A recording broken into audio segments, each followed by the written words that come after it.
कर्पूरगौरं करुणावतारं संसारसारं भुजगेन्द्रहारं सदा वसन्तं हृदयारविन्दे भवं भवानी सहितं नमामि।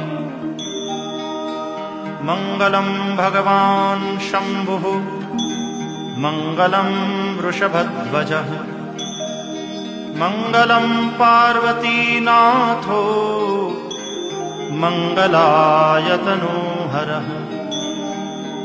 सर्वमङ्गलमाङ्गल्ये शिवे सर्वार्थसाधिके शरण्ये त्र्यम्बके गौरी नारायणि नमोस्तुते।